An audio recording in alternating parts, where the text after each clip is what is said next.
एक ऐसी रहस्यमयी रोशनी जिसे देखने के बाद आप कभी वापस अपनी दुनिया में नहीं लौट पाएंगे। या तो आप रास्ता भटक जाएंगे या फिर आपकी मौत हो जाएगी। ऐसा क्या है इस रोशनी में जो लोग इसे देखने के बाद या तो कभी मिलते ही नहीं, और अगर मिलते हैं तो उनका केवल मृत शरीर ही मिलता है। ये रोशनी पश्चिम बंगाल में देखने को मिलती है, जहां के लोगों की धारणा है कि यदि इस रोशनी को किसी ने देख लिया तो वो इंसान कभी घर वापस नहीं लौटता या फिर उसकी मृत्यु हो जाती है। आपको बता दें कि पश्चिम बंगाल में कई दलदली इलाके पाए जाते हैं। इन्हीं दलदली इलाकों में एक अजीब सी रोशनी देखने को मिलती है। स्थानीय लोगों का कहना है कि ये रहस्यमयी रोशनी कुछ मछुआरों की आत्माएं हैं, जिन्हें देखने के बाद इंसान जीवित नहीं रह सकता। क्या हुआ था इन मछुआरों के साथ? क्यों इन मछुआरों की आत्माएं अन्य लोगों की जान के पीछे पड़ी है?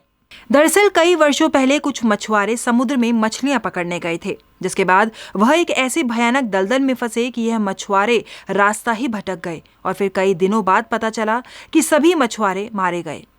इन मछुआरों की मौत के बाद से इन दलदली इलाकों में एक रहस्यमयी रोशनी दिखाई देने लगी। लोगों का मानना है कि यह रहस्यमयी रोशनी उन्हीं मृत मछुआरों की आत्मा है। लोगों का मानना है कि यह रहस्यमयी रोशनी उन्हीं मछुआरों की आत्मा है जो उस समय मारे गए थे। अभी भी उन मछुआरों की आत्मा वहां भटक रही है और इन मछुआरों की आत्मा ही अन्य लोगों की जान ले रही है। आपको बता दें कि लोग इस रहस्यमयी रोशनी को भूतों की रोशनी बताते हैं, लेकिन अब तक इसका कोई भी पुख्ता सबूत नहीं मिला है।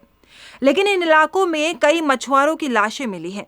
वहीं इस रहस्यमयी रोशनी के विषय में वैज्ञानिकों का कहना है कि ये कोई भूत प्रेत के कारण नहीं होता, बल्कि दलदली इलाका होने के कारण ऐसी जगहों पर मीथेन गैस ज्यादा मात्रा में बनती है। इसके बाद जब ये गैस किसी दूसरे पदार्थ के संपर्क में आती है तो इससे रोशनी उत्पन्न होती है। आपको बता दें कि इस प्रकार की रहस्यमयी रोशनी केवल हमारे देश में ही नहीं दिखाई देती, बल्कि विदेशों में भी दिखाई देती है। ऐसी रोशनी फिनलैंड, यूके, उत्तरी और दक्षिण अमेरिका, एस्टोनिया और ऑस्ट्रेलिया में भी कई बार देखी गई है। विज्ञान इस रोशनी को लेकर कई दावे करता है, लेकिन पश्चिम बंगाल के लोगों का सिर्फ यही कहना है कि इस रहस्यमयी रोशनी के कारण उनकी कई मछुआरों की जान चली गई, जो केवल रात के वक्त ही दिखाई देती है।